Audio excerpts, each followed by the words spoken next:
दिनों पहले जो है कुछ ऐसे स्टेटमेंट आते हैं फाइनेंस मिनिस्टर का, यानी निर्मला सीतारमण जी का।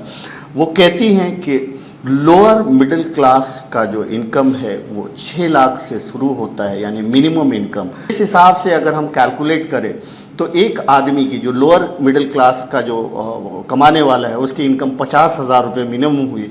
जबकि ऐसा हम सब जानते हैं कि अगर लोअर मिडिल क्लास में जैसे वॉचमैन आते हैं, ये सारे लोग आते हैं, अगर उनकी सैलरी देखी जाए तो 6,000, 8,000, 10,000, 12,000 मैक्सिमम। ये किस तरह का स्टेटमेंट है? इस बारे में आप क्या सोचते हैं? फाइनेंस मिनिस्टर ने इस तरह से देश में गलत स्टेटमेंट करके देश की दिशा भूल करी है, जिसके लिए उन्होंने माफी मांगना चाहिए। केंद्र सरकार के पास इस देश में कितने बीपीएल है, कितने इंडिजेंट है जिनकी बिल्कुल जीरो इनकम है, और किसकी बिलो इनकम है, बिलो पॉवर्टी लाइन की इनकम है, इसका स्टैटिस्टिक्स डेटा ये केंद्र सरकार के पास अवेलेबल है।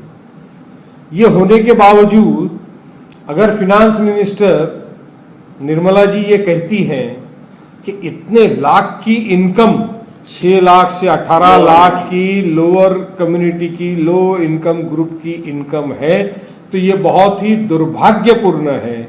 मुझे ऐसा लगता है उन्होंने तुरंत फिनांस मिनिस्टर के पद से राजीनामा देना चाहिए, क्योंकि उनको उस पद पे बैठने का कोई अधिकार नहीं फिनांस मिनिस्टर को, जिसको ये पता ना हो कि बीपीएल कैटेगरी के लोग इस देश में कितने हैं, इंडिजेंट लोग कितने हैं जिनकी कोई इनकम नहीं, और वो इस तरह से आकर के मीडिया के तहत दुनिया के अंदर इतना बड़ा झूठ, सफेद झूठ वो कहती है। मुझे लगता है उन्होंने तुरंत राजीनामा देना चाहिए। ये वही निर्मला जी है फिनांस मिनिस्टर जिनको बहुत तकलीफ हुई जब राहुल गांधी जी माइग्रेंट लेबर से मिलने के लिए गए, तो इतनी ओछी बात, इतनी नीची बात इन्होंने करी कि उसका तो बैग भी उठाना चाहिए था, उसका ये भी करना चाहिए था।